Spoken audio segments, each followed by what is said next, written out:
Captain Lisa Morgan stood at the observation deck of the orbital shipyard, watching the final work on humanity's greatest creation. The massive ship floated in space like a sleeping giant, its dark hull reflecting the distant stars. Workers in spacesuits moved around it like tiny ants, making last-minute checks and repairs. This was no ordinary warship. This was the first Hurricane-class vessel, and it would change everything. Lisa had been chosen to command this ship after 20 years of service in the Earth Defense Force. She was known for her calm thinking and quick decisions in battle. Her short brown hair was pulled back in a tight bun, and her green eyes showed the determination that had earned her this position. She wore the new black uniform of the Hurricane-class program, with silver stripes on her shoulders that marked her as captain. Commander Amy Rivers approached from behind, carrying a data pad with the latest reports. Amy was Lisa's second-in-command and had been her friend for over 10 years. She was tall and athletic, with blonde hair and blue eyes that missed nothing.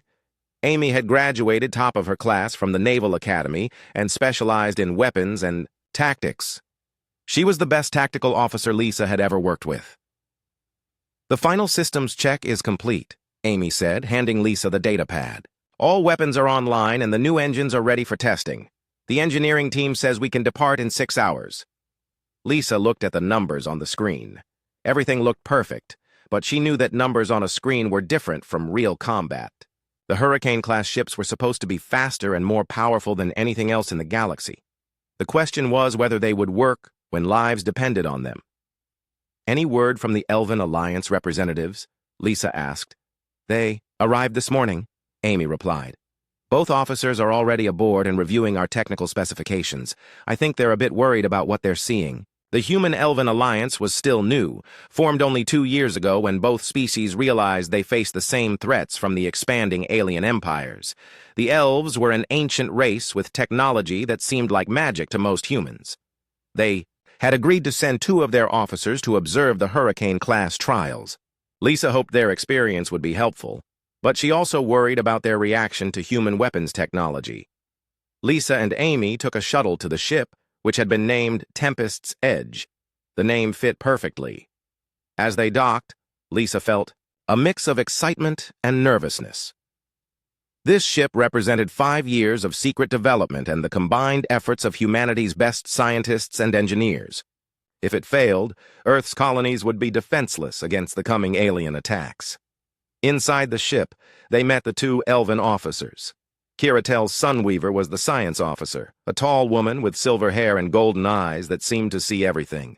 She wore robes that shimmered with their own light, and when she spoke, her voice had a musical quality that was common among her people. She had studied at the greatest universities on the Elven homeworld, and knew more about physics than most. Human scientists, Zaraneth Starwhisper was the weapons specialist, shorter than Kiratel, but with the build of a trained warrior. Her dark hair was braided with silver threads, and she carried herself with the confidence of someone who had seen many battles. Her people had been fighting wars for thousands of years, and her experience with both magical and technological weapons made her invaluable to the mission. "Your ship is impressive," Kiratel said as they toured the bridge. "But I am concerned about some of the energy readings I have seen. The power levels you are generating should not be possible with known technology." "That's exactly the point," Amy replied. "We needed something that would surprise our enemies, something they couldn't prepare for or counter." Zaraneth examined the weapons control station with obvious interest. "These targeting systems are unlike anything I have seen before. How do they track targets that are moving faster than light?" "Trade secrets," Lisa said with a smile. "You'll see them in action soon enough." The bridge of Tempest's Edge was larger than a normal warship, with stations for 20 crew members. The main view screen showed a panoramic view of space, and the captain's chair was positioned to give a clear view of all stations. Everything was designed for efficiency and speed. In a Hurricane-class ship, decisions had to be made in fractions of a second. As the final preparations continued, reports came in from the frontier colonies. The Zephyrian Empire had been building up their fleets near human space for months. Their commander, Veltara, was known throughout the galaxy as a brilliant tactician who had never lost a major battle. Intelligence suggested she was preparing for a massive assault that would destroy humanity's presence in 3 key star systems. The Zephyrians were not fighting alone. They had formed an alliance with the crystalline hegemony, a race of silicon-based beings who controlled some of the richest mining systems in the galaxy. Together, these two empires commanded thousands of warships and had been expanding their territory for decades. Small species like humanity were usually conquered or destroyed within months of first contact. The colony on New Haven is reporting unusual ship movements in their sector, Amy said, reading from her communications console. Long-range sensors show at least 50 Zephyrian vessels moving toward their system. How long until they arrive? Lisa asked. 18 hours at maximum. Speed, Amy replied. The local defense fleet has only 12 ships, and they're all older models. They won't stand a chance against a full Zephyrian assault force. Lisa looked at the tactical display showing the positions of human and alien fleets across the sector. Red dots marked enemy positions, while blue dots showed human forces. There were far more red dots than blue ones. For too long, humanity had been outgunned and outmatched by alien technology. Today, that would change. Send a message to Earth. Command, Lisa ordered. Tell them we're departing early. The Tempest's Edge will intercept the Zephyrian fleet before they reach New Haven. Kira Tell looked worried. Captain, this will be your first combat mission with untested technology. Perhaps it would be wise to wait for support from other human ships. There isn't time, Lisa replied. Besides, if the Hurricane class can't handle one enemy fleet, then the whole project is a failure anyway. As the ship prepared to depart, none of them knew that they were about to change the balance of power in the galaxy forever. The Hurricane-class technology would prove to be far more devastating than anyone had imagined. Within hours, the name, Hurricane-class, would be spoken with fear across a dozen star systems. The Tempest's Edge powered up its revolutionary engines and disappeared into faster-than-light travel, leaving behind the safety of Earth's orbital shipyards and heading toward a battle that would make history. The Tempest's Edge dropped out of faster-than-light travel at the edge of the New Haven system, and immediately every alarm on the bridge began screaming. The tactical display lit up with red contacts, showing far more enemy ships than intelligence had predicted. Instead of 50 Zephyrian vessels, there were over 200 spread across the system in a perfect attack formation. Captain Lisa Morgan gripped the arms of her command chair as she studied the display. The enemy fleet was already moving toward New Haven's inhabited planet, where 3 million human colonists lived and worked. The local defense fleet was putting up a brave fight, but their 12 ships looked like toys compared to the massive Zephyrian battleships. Status report, Lisa ordered, her voice calm despite the overwhelming odds. Commander Amy Rivers worked frantically at her station, coordinating with the ship's systems. All Hurricane-class systems are online and ready. Weapons are charged and targeting computers are active. The enemy hasn't detected us yet, but they will the moment we power up for combat. On the main view screen, explosions bloomed like deadly flowers as human defense ships died under alien fire. The Zephyrian fleet moved with practiced precision, their commanders obviously confident that this would be another easy victory. Their ships were sleek and powerful, with energy weapons that could punch through normal human shields like they were made of paper. Kiratel Sunweaver monitored the science station, her golden eyes wide with concern as she watched the sensor readings. Captain, the energy signatures from that fleet are enormous. Each of their battleships has more firepower than an entire human squadron. How do you plan to engage so many enemies? With technology they've never seen before, Amy replied, activating the Hurricane-class combat systems. Zaraneth, are you ready at weapons? Zaraneth Star Whisper nodded from the weapons console, her hands moving over controls that looked nothing like standard ship armaments. The systems are responding, but I must admit I do not fully understand how they work. The targeting display shows things that should be impossible. Trust the technology, Lisa said. Amy, take us into combat. Show them what a Hurricane-class ship can do. What happened next defied everything the galaxy thought it knew about space combat. The Tempest's Edge didn't accelerate toward the enemy fleet like a normal ship. Instead, it seemed to fold space around itself, appearing instantly in 3 different locations at once. The Zephyrian ships that had been firing on human defenders suddenly found themselves under attack from multiple directions simultaneously. Veltara, the Zephyrian fleet commander, stood on the bridge of her flagship watching. Her tactical displays with growing confusion. Her sensor operators were reporting impossible readings. The single human ship that had just entered the system was somehow present in multiple locations, and each copy seemed to be real and solid. "How many human ships entered the system?" Veltara demanded. "Sensors show only one ship, Commander," her tactical officer replied. "But it appears to be in 6 different positions at the same time." Veltara had commanded fleets for over 30 years and had conquered dozens of star systems. She had never seen anything like this. Her ships were firing at the human vessel, but their weapons passed through it like it wasn't there. Then the same ship would appear behind her formation and destroy 3 of her cruisers before vanishing again. On the Tempest's edge, Zaraneth was discovering that Hurricane-class weapons didn't just fire energy beams or missiles. They manipulated space itself, creating gravity wells that crushed enemy ships and temporal distortions that aged their hulls to the breaking point in seconds. When she fired the main weapons, Zephyrian battleships didn't just explode, they crumpled inward as if being squeezed by an invisible giant hand. "These weapons are incredible," Zaraneth said, her voice filled with awe and worry. "But they are also terrifying. I am not just destroying ships, I am warping the fabric of space around them." Kiratel's instruments were going crazy as she tried to track the impossible physics happening around them. "Captain, the energy readings are off the scale. We are not just moving faster than light, we are existing in multiple quantum states simultaneously. This should be impossible according to everything I know about physics." "Maybe your people don't know everything about physics," Amy replied, coordinating the ship's movements through space-time. "The Hurricane-class engines don't just bend the laws of physics, they rewrite them locally." The battle continued, but it wasn't really a battle anymore. It was a demonstration of power that no one in the galaxy was prepared for. Zephyrian ships that tried to flee found themselves caught in temporal loops, repeating the same few seconds over and over, while Hurricane-class weapons systematically destroyed them. Others discovered that their weapons couldn't lock onto a target that existed in multiple dimensions at once. Veltara watched in horror as her carefully planned attack fell apart.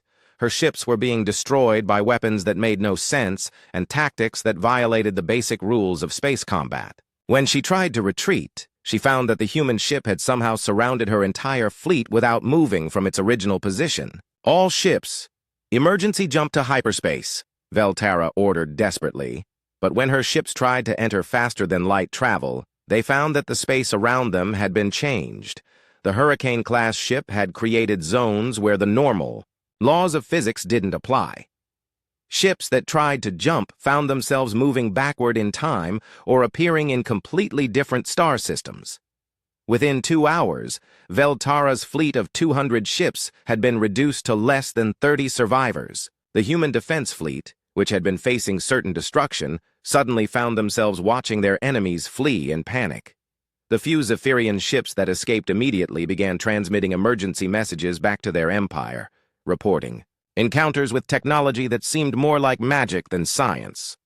On New Haven, the 3 million colonists watched their orbital defense platforms come back online as the alien threat disappeared. They had been preparing for evacuation or death, but instead they were witnessing the birth of a new era. Humanity was no longer the weak species that other races could push around with impunity. Lisa stood on the bridge of Tempest's edge, watching the last enemy ships disappear into hyperspace. The Hurricane-class technology had worked even better than the designers had hoped. But she could see the worry in the eyes of her crew, especially the elven officers who understood more about the implications of what they had just witnessed. "Damage. Report," Lisa ordered. "No damage to our ship," Amy replied. "The enemy never managed to hit us with a single shot. But I'm reading some unusual space-time distortions in the areas where we used the main weapons. It looks like we've permanently changed the physics of this region." Kiratel looked up from her science station, her face pale. "Captain, what we have done here today will have consequences that reach far beyond this battle. We have shown the galaxy that humanity possesses technology that can rewrite reality itself. This will change everything." "Good," Lisa replied. "It's time the galaxy learned that humans are not prey." But even as she spoke, Lisa knew that Kiratel was right. The Hurricane-class technology was more powerful than anyone had imagined, and Power like this would make enemies of species that had never paid attention to humanity before. Word of this battle would spread quickly, and soon every major empire in the galaxy would be asking the same question. How do you fight an enemy that can change the laws of physics? The answer, as they would soon discover, was that you don't fight them. You either surrender, or you prepare for a war unlike anything the galaxy had ever seen. The Hurricane-class ships had just announced humanity's arrival as a major galactic power, and the message had been written in the wreckage of Veltara's once mighty fleet. News of the impossible defeat at New Haven spread across the galaxy faster than any ship could travel. On every civilized world, military commanders and government leaders gathered around communication screens, watching recordings of the battle, with growing disbelief. The footage showed Zephyrian ships, some of the most advanced warships in the galaxy, being destroyed by weapons that seemed to break the fundamental laws of physics. Nyxandra materialized on the observation deck of Neutral Station Alpha, her crystalline body reflecting the lights of passing ships. As the crystalline hegemony's most skilled intelligence operative, she had been sent to gather information about these mysterious Hurricane-class vessels. Her people were silicon-based beings who thought in terms of mathematical precision and logical analysis. But what she was learning about human technology defied all logic. The station was buzzing with activity as representatives from dozens of species tried to understand what had happened. Nyxandra moved through the crowds like a living diamond, her translucent form allowing her to observe conversations without being noticed. What she heard worried her more than any military threat her people had ever faced. They appeared in 6 places at once, a Rigelian trader was saying to his companion. My cousin was delivering supplies to New Haven when it happened. He said the human ship was fighting the entire Zephyrian fleet by itself and winning. Impossible, replied a Centauran military attaché. No single ship can defeat 200 enemy vessels. The energy requirements alone would be enormous. But Nyxandra had access to classified intelligence reports that confirmed the impossible. Her crystalline mind processed data differently than organic brains, allowing her to see patterns that others missed. The Hurricane-class technology wasn't just advanced, it represented a completely different approach to physics that her people had never considered. Meanwhile, on Earth, Captain Lisa Morgan stood in the briefing room of Earth Command Headquarters, watching as Admiral Kate Harrison reviewed the battle data. The Admiral was an older woman with gray hair and sharp eyes who had commanded Earth's defense forces for over 15 years. She had seen humanity grow from a single-planet species to a small interstellar presence, but nothing had prepared her for what she was seeing now. 57 enemy ships destroyed, Admiral Harrison said, reading from her datapad. 0 damage to our vessel. Response time from first contact to enemy retreat, 2 hours and 14 minutes. These numbers would be impressive for an entire fleet, not a single ship. The Hurricane class performed better than our best projections, Lisa replied. But we also learned that the technology has some unexpected side effects. We've created permanent space-time distortions in 3 different areas of the New Haven system. Commander Amy Rivers activated a holographic display showing the affected regions. These zones now have altered physics. Ships entering them experience time dilation effects, and in one area, the laws of gravity seem to be reversed. We're not sure if these changes are permanent or if they'll fade over time. Admiral Harrison studied the display with growing concern. How many more Hurricane-class ships are ready for deployment? 12 are currently operational, Amy replied. Another 30 are in final stages of construction. We could have a full fleet ready within 6 months. The Admiral nodded slowly. Good, because intelligence reports suggest that Veltara is assembling the largest military coalition in galactic history. 7 different alien empires are contributing ships to her command. They're calling it the Grand Alliance, and their stated goal is to eliminate the Hurricane-class threat before it can spread. Back on the Tempest's edge, Kiratel Sunweaver worked frantically at her science station, trying to understand the technology she had witnessed. Her elven people had mastered the combination of magic and science over thousands of years. But the Hurricane-class systems operated on principles that seemed to transcend both disciplines.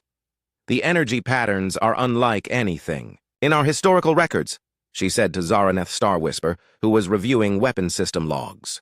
Your people have somehow learned to manipulate the quantum foundations of reality itself. The implications are staggering. Zaraneth looked troubled as she studied the targeting data from their recent battle. I destroyed enemy ships not just in this dimension, but in multiple parallel realities simultaneously. Some of the weapons created temporal echoes that erase the targets from history entirely. I am not certain we should possess such power. Why not? Amy asked, joining their conversation.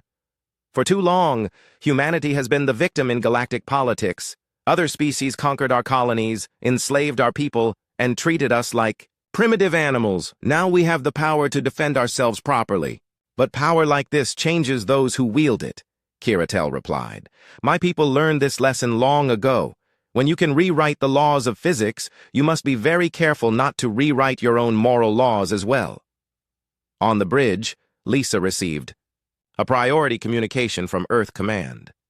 Admiral Harrison's face appeared on the main screen, her expression grim. Captain Morgan, new intelligence indicates that the Grand Alliance fleet is larger than we initially believed. Veltara now commands over 3,000 ships from 7 different empires. They're gathering at the Nexus system for a coordinated assault on human space. How long do we have? Lisa asked.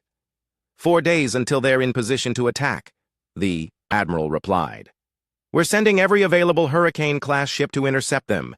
This will be the decisive battle that determines humanity's place in the galaxy. Lisa felt the weight of responsibility settling on her shoulders. The Hurricane class. Technology had given humanity incredible power, but with that power came the burden of using it wisely. She looked around the bridge at her crew, humans and elves working together to master weapons that could reshape reality itself. Understood, Admiral, Lisa replied. The Tempest's Edge will rendezvous with the fleet and engage the enemy. As the communication ended, Nixandra was completing her intelligence-gathering mission on Neutral Station Alpha. Her crystalline form shifted through different configurations as she processed the information she had collected. The data was disturbing in its implications. Humanity had not just developed advanced weapons, they had discovered how to weaponize the fundamental forces that governed existence itself. She transmitted her report back to the crystalline hegemony leadership through encrypted quantum channels. The message was brief but alarming. Human Hurricane-class technology represents an existential threat to all known forms of life. Recommend immediate diplomatic contact to prevent galactic-scale catastrophe. But diplomacy would have to wait. Veltara's Grand Alliance was already moving toward the Nexus system, and the fate of the galaxy would be decided in the largest space battle in recorded history. The Hurricane-class ships had demonstrated their power against a single enemy fleet, but now they would face the combined might of 7 alien empires in a conflict that would either establish humanity as the galaxy's dominant power or result in the complete destruction of human civilization. As news of the coming battle spread, smaller species across the galaxy watched nervously from the sidelines. Some hoped that the alien empires would succeed in stopping the Hurricane-class threat before it could spread further. Others secretly cheered for humanity, hoping that their victory might lead to a new galactic order where smaller species were no longer prey for the major powers. The stage was set for a confrontation that would reshape the galaxy forever, and everyone knew that when the smoke cleared, nothing would ever be the same again. The Nexus system had never seen anything like the massive fleet that assembled there under Veltara's command. Ships from 7 different alien empires filled the space around the system's 3 stars, their combined firepower capable of destroying entire planets. Over 3,000 vessels of every size and design waited in perfect formation, representing the greatest military alliance in galactic history. Veltara stood on the bridge of her flagship, studying tactical displays that showed the positions of every ship under her command. She was a tall, elegant being with blue-gray skin and 6 arms that allowed her to operate multiple control systems simultaneously. Her people, the Zephyrians, had been warriors for millennia, and she had never lost a major battle in 30 years of command. "Status report on all Allied fleets," she ordered. Her tactical officer, a young Zephyrian named Kextor, consulted his instruments. The crystalline hegemony has contributed 400 ships, including their new quantum pulse destroyers. The Endorian Empire brought 600 vessels with their latest plasma cannon technology. The Rigelian Federation, Centauran Alliance, and 3 other empires have added over 2,000 additional ships to our force. Veltara nodded with satisfaction. No power in the galaxy had ever assembled such a massive fleet. Even if the human Hurricane-class technology was as advanced as reports suggested, surely no ship could withstand the combined firepower of 3,000 alien warships. And the human response? She asked. Long-range sensors detect 50 human ships approaching our position, Kextor replied. All appear to be Hurricane-class vessels based on their energy signatures. Veltara felt a moment of doubt. 50 ships against 3,000 should be hopeless odds. But she remembered the impossible defeat at New Haven. Her own fleet of 200 ships had been destroyed by a single Hurricane-class vessel using weapons that defied understanding. Still, surely there were limits to what even advanced technology could accomplish. Captain Lisa Morgan stood on the bridge of Tempest's Edge as the human fleet approached the Nexus system. Through the main view screen, she could see the massive alien armada waiting for them. The sight would have been terrifying if not for the power of the ships under her command. 50 Hurricane-class vessels represented the pinnacle of human engineering and scientific achievement. Commander Amy Rivers coordinated with the other ship captains through quantum communication links. All Hurricane-class vessels report ready. For combat, she announced.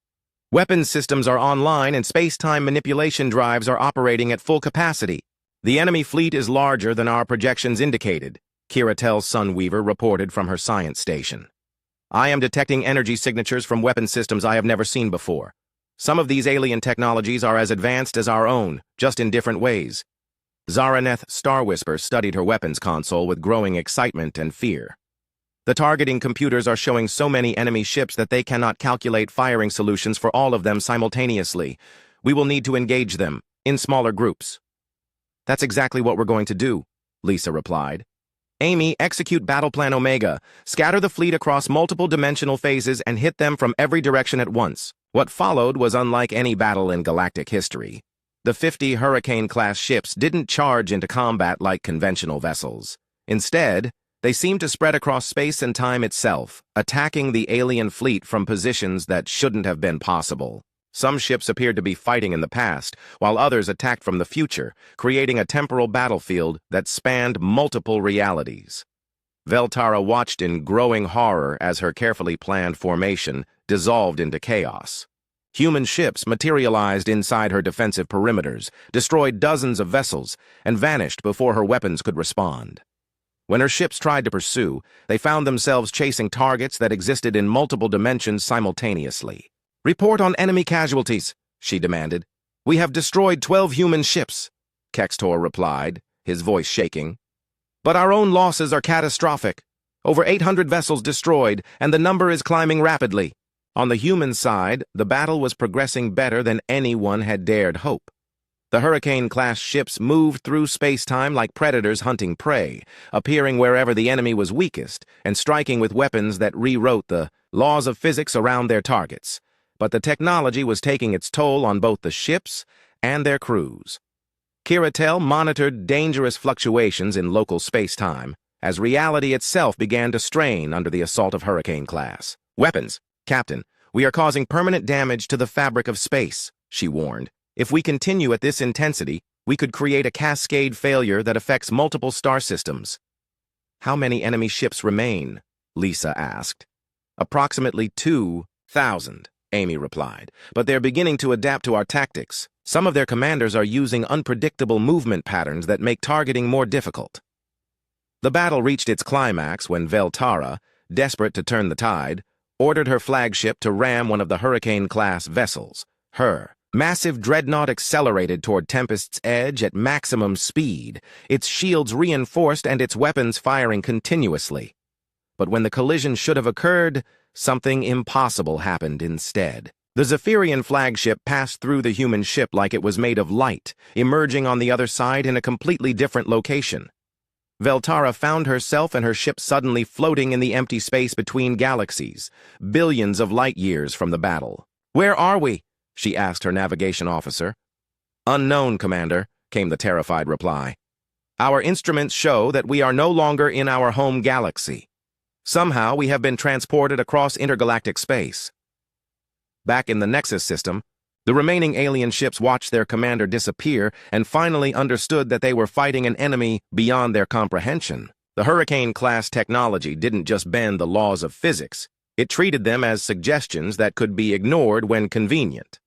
Panic spread through the alien fleet as ship after ship attempted to retreat, only to find themselves trapped in temporal loops or transported to random locations across the galaxy. Some vessels found themselves aging centuries in seconds, while others discovered that their weapons had been transformed into harmless light displays.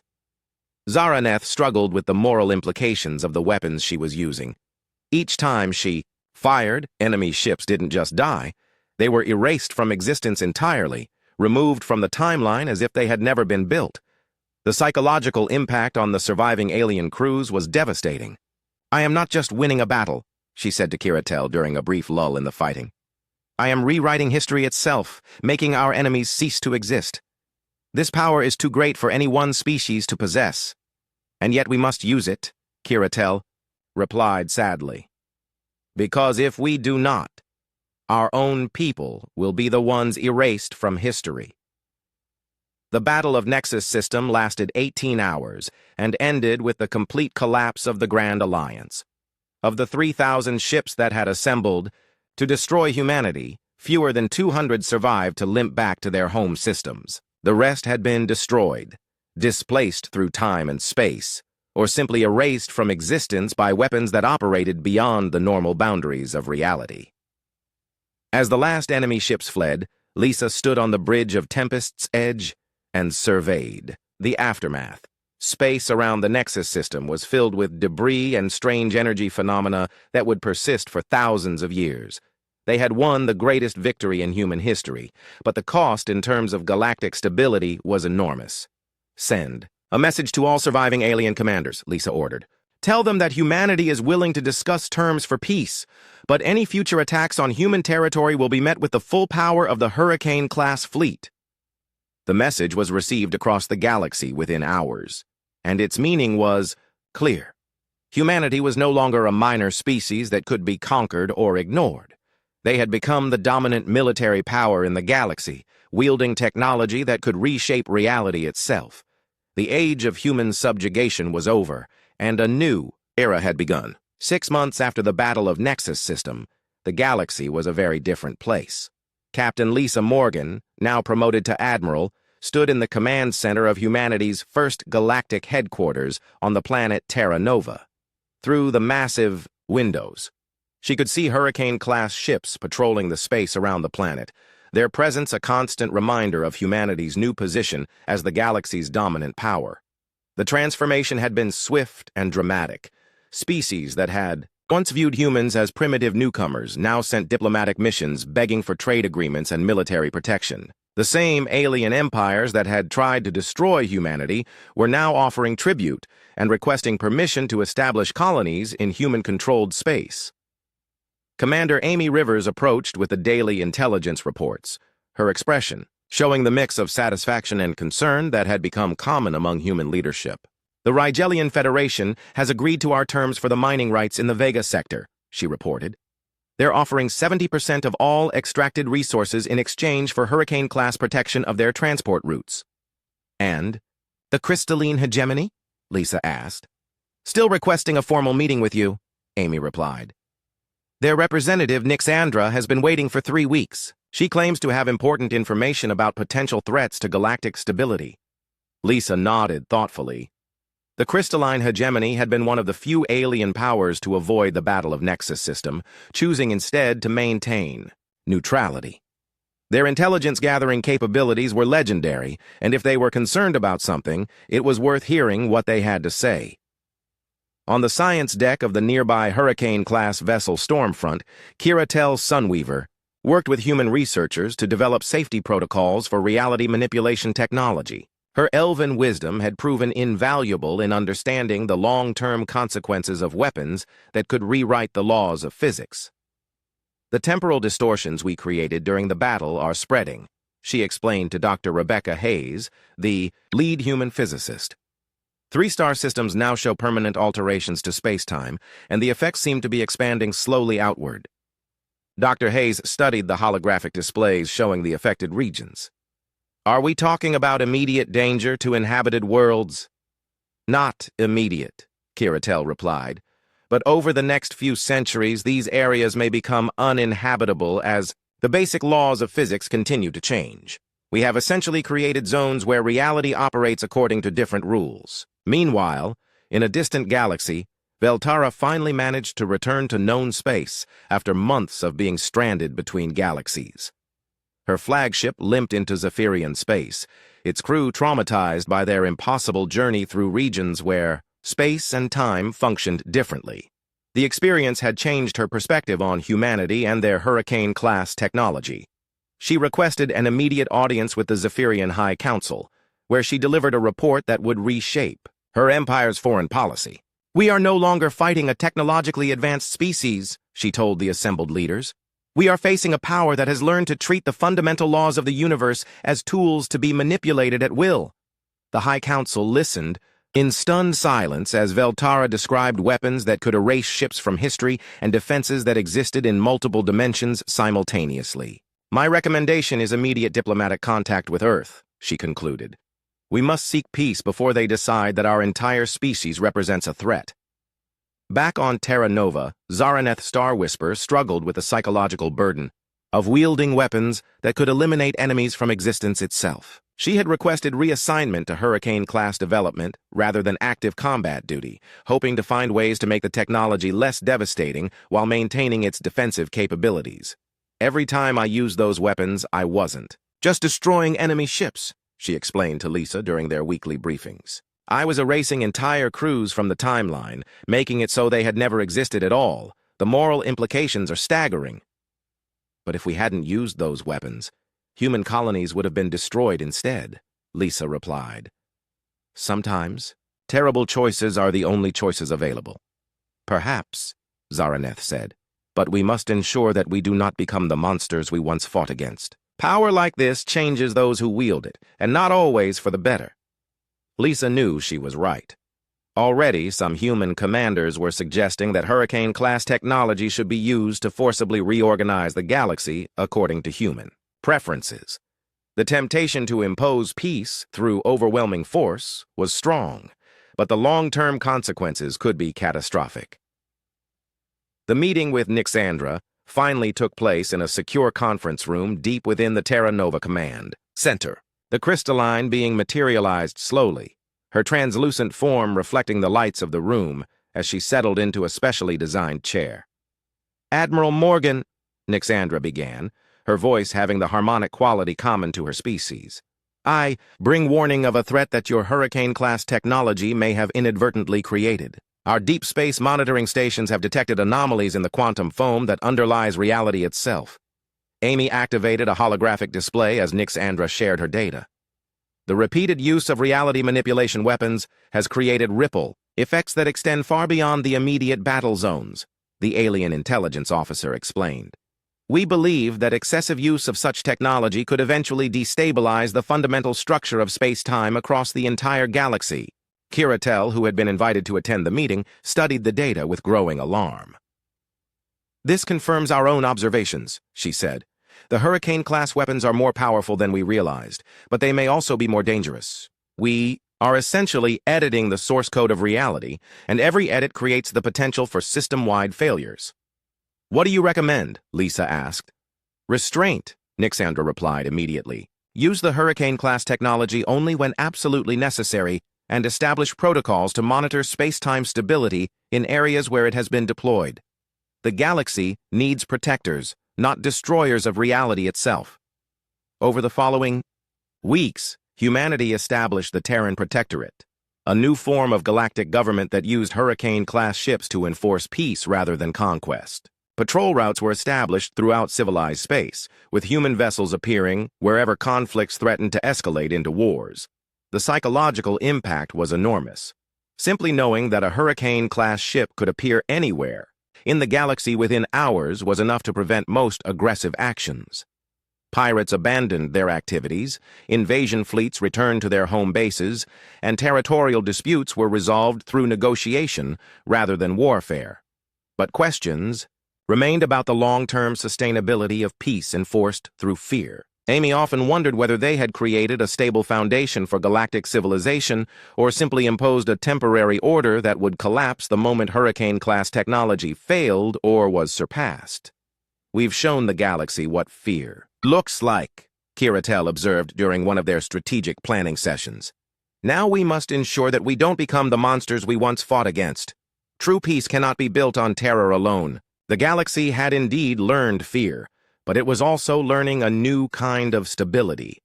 Trade routes that had been disrupted by warfare for decades reopened under Hurricane-class protection. Scientific collaboration between species increased as the threat of military conquest decreased. Smaller civilizations that had lived in constant fear of their larger neighbors began to flourish under the protection of human patrols. Yet the price of this peace was constant vigilance and the ever-present threat of weapons that could literally rewrite reality. Hurricane-class ships patrolled the space lanes like guardian angels, their crews carrying the burden of godlike power and the responsibility to use it wisely. As Lisa stood in her command center, watching the status reports from Hurricane-class patrols across the galaxy, she reflected on how far humanity had come.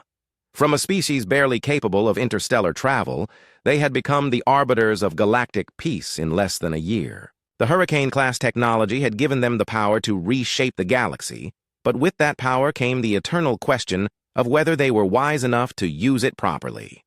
The galaxy knew fear, but it also knew a new kind of hope. Under the protection of Hurricane-class ships, civilizations could focus on growth and development rather than military preparation. The age of constant warfare was ending, replaced by an era where conflicts were resolved through negotiation backed by the ultimate deterrent. Whether this new order would last depended entirely on humanity's ability to resist the corrupting influence of absolute power and remain the protectors they had set out to be rather than the conquerors they could easily become.